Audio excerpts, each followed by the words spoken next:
Ivory Coast, the world's largest cocoa producer, is scaling back export contracts to 1.2 million tons after unusually harsh weather damaged crops. The cut, which comes amid volatile global cocoa prices, has raised questions about the country's long-term production capacity, farmer livelihoods, and the ripple effects across the global chocolate supply chain. Joining me for more of this, I have Agyei, analyst, SBM Intelligence. Thank you so much, Isaac, for joining me today. Hi, thank you for having me. All right, good to have you. Now, talk to us. How big a drop is this compared to Ivory Coast's usual export volumes? And do you think this signals a deeper production crisis? Well, I think we've been at this point before. If you recall, the last two seasons, both Ivory Coast and Ghana have been struggling with their production numbers. And remember last season or last two seasons when Ivory Coast production numbers fell by some 30%, we all saw what happened on the global scale. And that's the same scenario we are seeing play out or being projected for the next season, which starts in October. And the estimation is that the drop could be between 30 to 40% in terms of what Ivory Coast did last season or this season. And in fact, in real terms, Ivory Coast has actually fallen below that 2.4 million metric tons of cocoa it produced in the COVID period, where Ghana was also producing about 1 million metric tons. Both countries since COVID or 2020 have fallen below such a peak. I mean, Ivory Coast, for instance, falling from 2.4 million metric tons down to about an average of 1.7, 1.5 every year. And Ghana still struggling to even produce about 600 metric tons every year. And so per the calculations we have so far, the projection is that the drop could be around 30 to 40%, exactly maybe what we saw last season and last two seasons. And the big factor here is what will it do in terms of the global market and the price of cocoa in the coming season. I like how you already put out that question. So maybe you just answer it already. What will be the impact of this really looking at globally? And then when you also look at the value chain, the stakeholders within the value chain, how is this going to impact them? Well, I think for traders, last season was a big template for them. And they'll be using what happened last season to actually, judge what could happen next season. And in fact, if you look at, I think Ivory Coast is just learning from Ghana, where Ghana did forward sales last two seasons and had to default on some of its obligations and had to pay the price. And Ivory Coast will not be the first country to possibly not do forward sales or future sales. Ghana, for instance, is now doing spot markets. And why is this so? It's because there is high premium being placed on Ghanaian cocoa, and there's high risk because of the defaults Ghana actually saw last season. And because of that, if you are doing any form of syndication or syndicated loans or forward sales, you simply would have to pay higher in terms of the coupon rate. It's the same situation Ivory Coast is facing. So Ivory Coast is trying to learn from what Ghana went through in the last two seasons and not repeat the sins of Ghana. On the global scale, the projection is that if both Ivory Coast and Ghana, which combined produce about 60% of the global cocoa beans, are not able to produce above or in the region of their average production in the last two seasons, we could see what happened in last season where cocoa prices went as high as $10,000 per ton, and at a point was even more expensive than copper. And so when this happens, it will definitely affect trading on the global scale, and sweet suits and those of us who possibly love chocolates will be affected. And so it's not just Ivory Coast combined. I think that there is that sort of a snowballing impact across West Africa, where it started first with Ghana and now Ivory Coast. We simply do not know the trajectory that both Nigeria and maybe Cameroon will follow. And that's a sad one, better imagined, than experienced. Now, let's look at this. The impact of poor weather conditions cannot be overstated. I mean, it's been stated over and over. But are there measures in place to sort of significantly mitigate the risks and maybe effectively cushion the impact? Well, unfortunately, both Ivory Coast and Ghana, who produce 60% of the global cocoa beans, we do not have sophisticated equipment and instrument to possibly do weather forecasting and all of that. So that really affects farmers. They have to rely on crude methods and traditional methods and all of that. We've not really seen a lot of investment over the years, but there are programs. Ghana has actually gone through that sustainability program over the years, looking at weather and other, sustainability in terms of the crop that you even plant and all of that. Hasn't really been done. And I think that over the years, the focus really has been what does nature give, compared to our preparation. But I think that because of what happened last season, it has given both countries, especially farmers in both countries, some sort of template to learn from in terms of what to do in such a circumstance. Even the quantum or level of fertilizer application and all of that is very, very important. In such a weather, how do you go about, fertilizer application, spraying and all of that? And so I think that although we've not really seen a lot of investment in that aspect, where international organizations are currently coming in, the farmers are still relying on traditional methods to actually do some of these projections and how to solve some of these bad weather conditions. I would like to take you up on one of the things you talked about, which is, the dearth of investment or investments not coming in, and then talking about not getting enough international support. Do we always have to wait for international support? Can the government, stakeholders within the value chain rally around, do something to get this sorted? Do we always have to wait for international support and all that? It's always about capital, right? And so do you have the money to do this, this sort of program you want to do?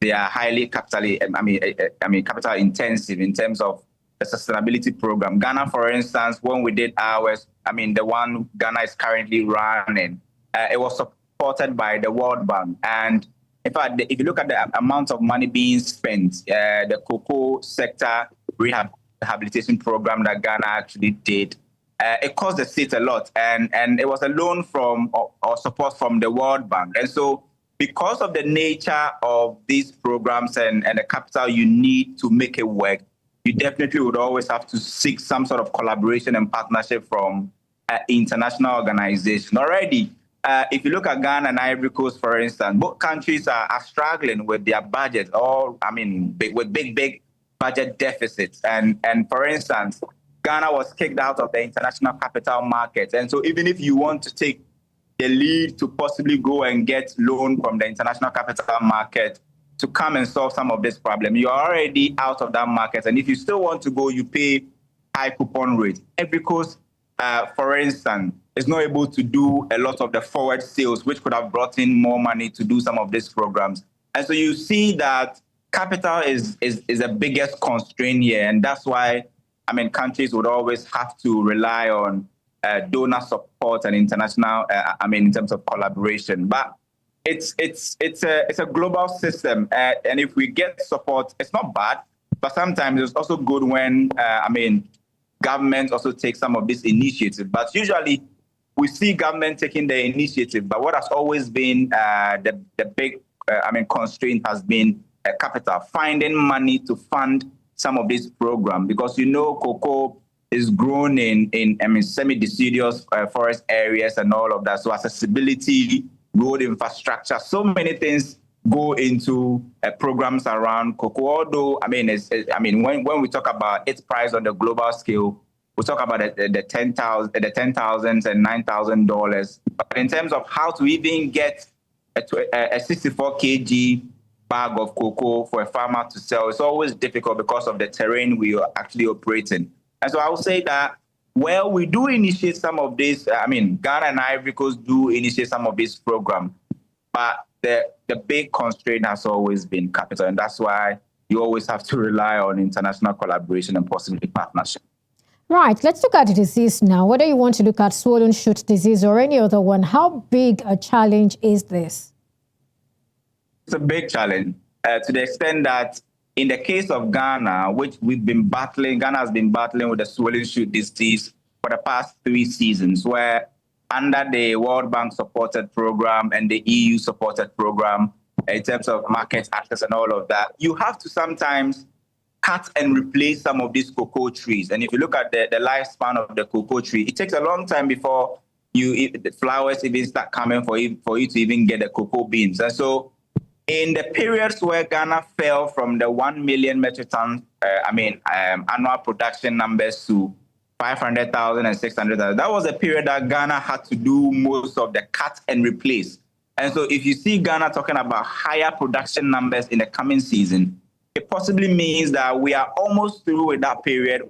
And that's the stage that Ivory Coast is currently, where most of their farmers have to resort to that same method of cutting the trees and replacing them, which sometimes will take a long time before you'll be able to get your production numbers. In the case of Ivory Coast, returning to the average of 2.4 metric tons annually is going to take some time because of the cut and replace module that you actually use in solving some of this soil issue disease.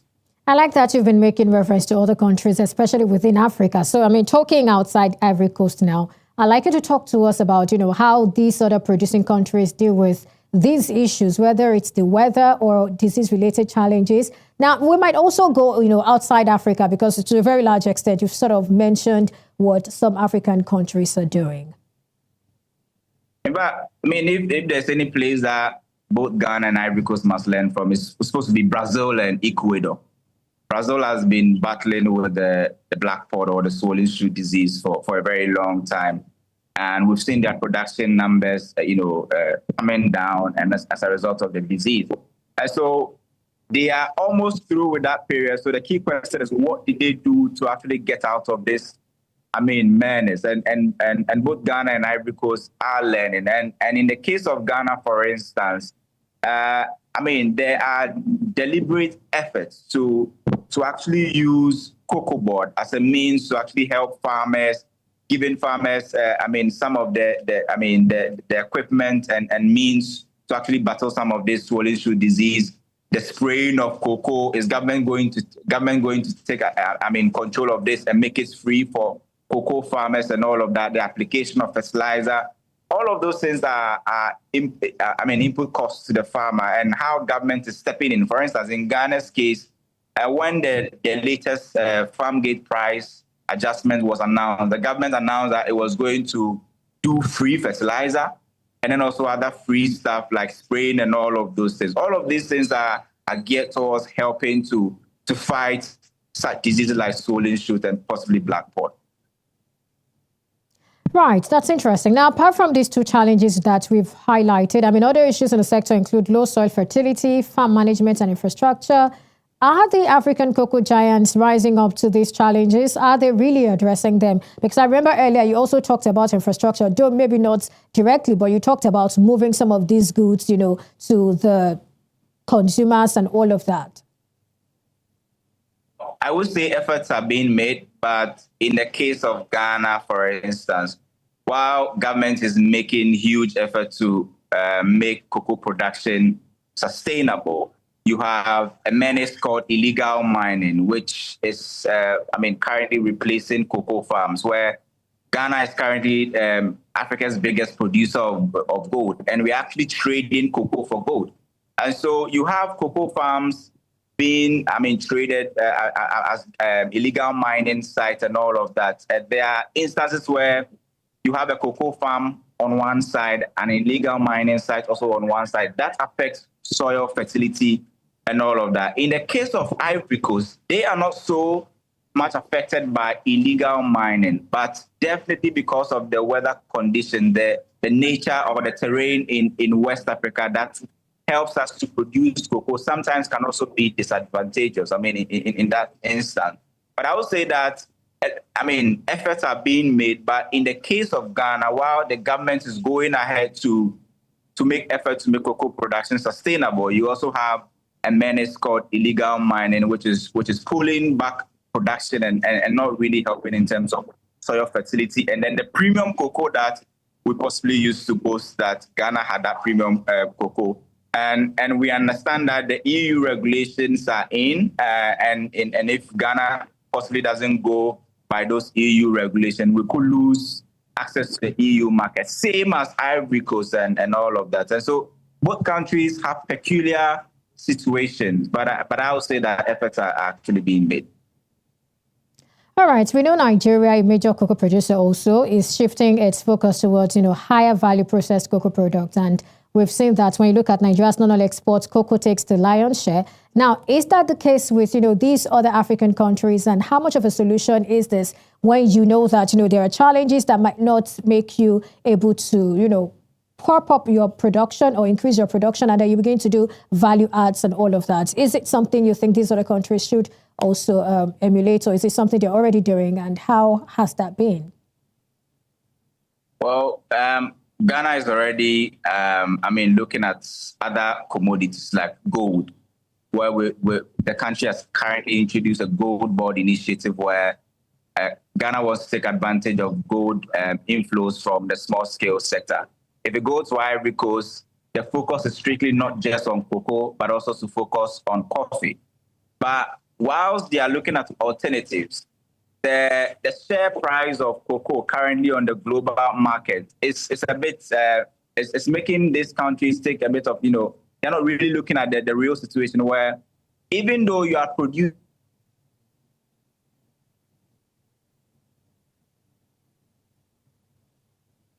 so if you export less, you are still able to get more.